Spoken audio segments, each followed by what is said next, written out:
என்னுடைய முதல் உரையில அவகாசம் வேணும்னு கேட்டீங்க. நிச்சயம் அவகாசம் எடுத்துக்கோங்க. ஆனா காத்துக்கிட்டு இருக்க அத்தனை பேரையும் ரொம்ப காலம் காக்க வச்சிடாதீங்க. அது மட்டும் இல்ல, தேர்தலுக்கு முன்னாடி பல கவர்ச்சியான வாக்குறுதிகளையும் நீங்க கொடுத்திருக்கிறீங்க. மக்கள் அதுவும் ஞாபகம் வச்சிருக்கிறாங்க. மகளிருக்கு மாசம் 2500 ரூபாய், ஆண்டுக்கு 6 சிலிண்டர், தங்க செயின், மோதிரம், பட்டுப்புடவை, வேலையில்லா இளைஞர்களுக்கு உதவித்தொகைன்னு அந்த லிஸ்டும் நீண்டுட்டே இருக்கு. பெரிய லிஸ்ட் தான். அதுல ஒரு சில வாக்குறுதிகளாவது முதல் கையெழுத்துல நீங்க நிறைவேற்றுவீங்கன்னு மக்கள் எதிர்பார்த்தாங்க. நீங்க வாக்குறுதிகளை சொல்லும் போது நடைமுறைக்கு சாத்தியமானதை மட்டும்தான் சொல்றேன்னு எல்லா கூட்டத்திலையும் திரும்ப திரும்ப சொல்லியிருக்கிறீங்க. எனவே அதை விரைந்து செஞ்சு காட்டுங்க. இந்த நேரத்தில் எங்க திராவிட மாடல் ஆட்சியை பத்தி நான் ஒன்னே ஒன்று மட்டும் குறிப்பிட விரும்புறேன். நாங்க ஆட்சிக்கு வரும்போது 2021 கடுமையான கோவிட் பெருந்தொற்று காலம், செகண்ட் வேவ். அப்ப மாநிலத்துடைய பொருளாதார வளர்ச்சி எவ்வளவு தெரியுமா? வெறும் 0.7%. அந்த நிலையிலையும் எங்க தலைவர், எங்க முதலமைச்சர் அப்போ முதல் கையெழுத்திலேயே மகளிருக்கு விடியல் பயண திட்டத்தை கொடுத்தார். முதல் நாளே எல்லா குடும்பங்களுக்கும் 4000 ரூபாய் லாக்டவுன் உதவித்தொகையை எங்க முதலமைச்சர் கொடுத்தார். ஆவின் பால் விலை குறைப்பு, இப்படி முதல் நாளே 5 கோப்புகள்ல கையெழுத்து போட்டார். ஒரே மாசத்துல தேர்தல் அறிக்கையில சொன்ன மாதிரி பெட்ரோல் விலைய லிட்டருக்கு 3 ரூபாய் குறைப்பதற்கான உத்தரவையும் எங்க முதலமைச்சர் போட்டார். இப்படி கடுமையா உழைச்சதுனாலதான் இன்னைக்கு 5 ஆண்டு முடிவில் இந்தியாவிலேயே பொருளாதார வளர்ச்சியில நம்பர் 1 மாநிலமாக இன்னைக்கு தமிழ்நாட்டை எங்களுடைய தலைவர் மாத்தி காட்டியிருக்கிறார். நாங்க நம்பர் 1 மாநிலமா மாத்திட்டு தான் ஆட்சியை விட்டு போயிருக்கோம்.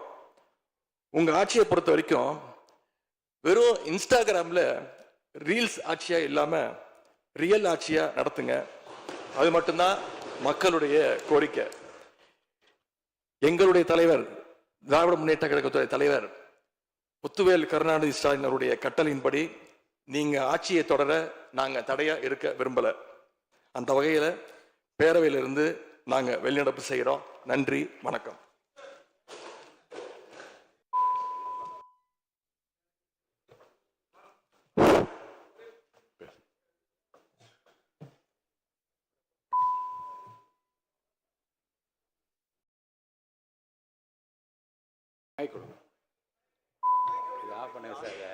மாண்புமிகு பேரவைத் தலைவர்களே, மாண்புமிகு எதிர்க்கட்சி தலைவர் குறிப்பிட்ட பொழுது கோவத்துறை குறிப்பிட்டு சொன்னார்கள்.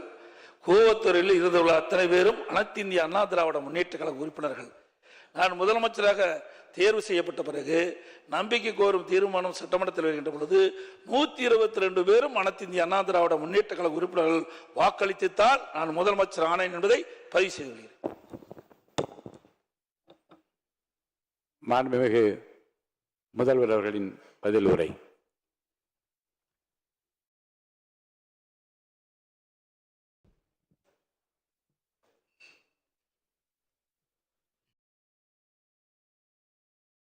மாண்புமிகு பேரவைத் தலைவர் அவர்களே,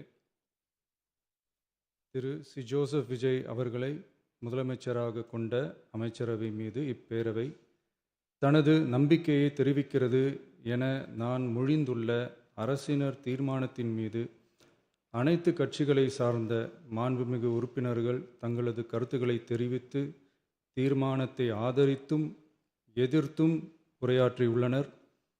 உரையாற்றிய உறுப்பினர்கள் அனைவருக்கும் என்னுடைய நன்றியை முதற்கண் தெரிவித்துக் கொள்கிறேன். இந்திய தேசிய காங்கிரஸ் கட்சி சார்பாக உரையாற்றிய மாண்புமிகு திரு சே. ராஜேஷ்குமார் அவர்கள் தீர்மானத்தை வரவேற்றதோடு மட்டுமல்லாமல் மதசார்பற்ற அரசுக்கான ஆதரவு என கூறினார்கள். நிச்சயமாக இந்த அரசு மதசார்பற்ற அரசாகத்தான் செயல்படும் என்கிற உறுதியை தெரிவித்துக் கொள்கிறேன்.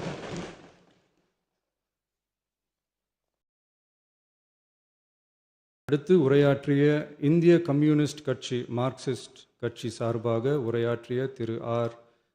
செல்லசுவாமி அவர்கள் இந்த தீர்மானத்தை வரவேற்று முழுமையான ஆதரவு தெரிவித்துள்ளார்கள். விடுதலை சிறுத்தைகள் கட்சி சார்பாக உரையாற்றிய மாண்புமிகு உறுப்பினர் திரு வன்னி அரசு அவர்கள் உரையாற்றுகையில் நம்பிக்கை வாக்கெடுப்பில் வெற்றி பெற்று இந்த அரசு 5 ஆண்டுகள் தொடரும் என நம்பிக்கை தெரிவித்தமைக்கு என்னுடைய நன்றியை தெரிவித்துக் கொள்கிறேன். ஆதரிப்பவர்களுக்கு மட்டுமான அரசல்ல, எதிர்ப்பவர்களுக்கான அரசும் இது என சுட்டிக்காட்டியமைக்கு எனது நன்றியை தெரிவித்துக் கொள்கிறேன். முந்தைய அரசுகளால் கொண்டு வரப்பட்ட முக்கிய மக்கள் நலத்திட்டங்கள் தொடரும் என்ற உறுதியை தெரிவித்துக் கொள்கிறேன். இந்திய யூனியன் முஸ்லீம் லீக் கட்சியின் சார்பாக உரையாற்றிய மாண்புமிகு திரு ஆமு ஷாஜகான் அவர்கள் தீர்மானத்தை வரவேற்று வரலாற்று சாதனை இந்த அரசு படைக்கும் என வாழ்த்தியுள்ளார்கள். மாண்புமிகு உறுப்பினர் திரு எஸ் காமராஜ் அவர்கள் தீர்மானத்தை வரவேற்று உரையாற்றியுள்ளார்கள். இந்திய கம்யூனிஸ்ட் கட்சி சார்பாக உரையாற்றிய மாண்புமிகு திரு ராமச்சந்திரன் அவர்கள் தீர்மானத்தை வரவேற்று பேசியுள்ளார்கள். தேசிய முற்போக்கு திராவிட கழகத்தின் சார்பாக உரையாற்றிய மாண்புமிகு உறுப்பினர் திருமதி பிரேமலதா விஜயகாந்த் அவர்கள் உரையாற்றுகையில் எதிர்க்கட்சிகளை எதிரி கட்சிகளாக நினைக்காமல் எங்கள் அரசு செயல்படுவது குறித்து குறிப்பிட்டு வாழ்த்து தெரிவித்தமைக்கு என்னுடைய நன்றி. மேலும் ஓரிரண்டு கருத்துக்களை தெரிவித்து தெளிவுபடுத்த வேண்டுமென்று கேட்டுக்கொண்டார்கள். I will rethink about it.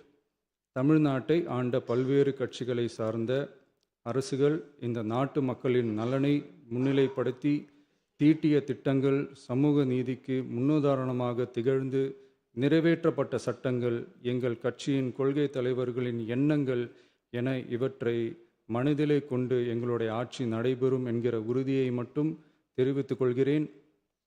Bharatiya Janata கட்சி சார்பாக பேசிய திரு எம் போஜராஜன் அவர்கள் நடுநிலை வகிப்பதாக தெரிவித்து உரையாற்றியுள்ளார்கள்.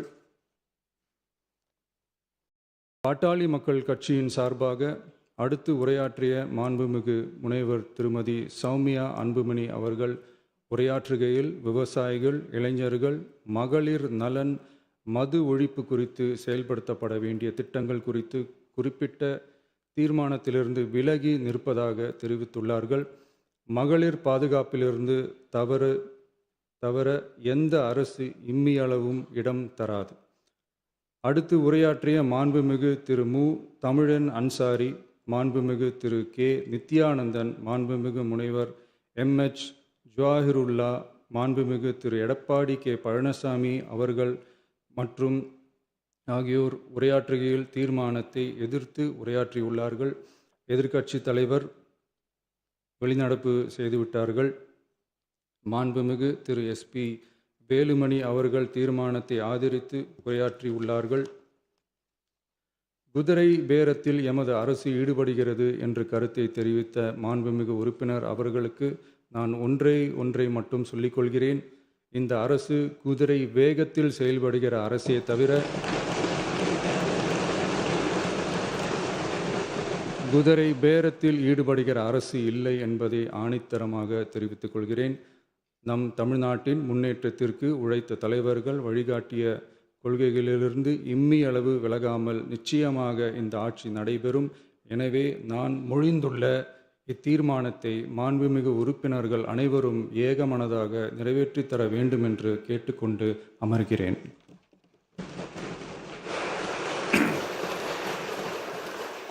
அரசினர் தீர்மானத்தின் மீது இப்போது வாக்கெடுப்பு.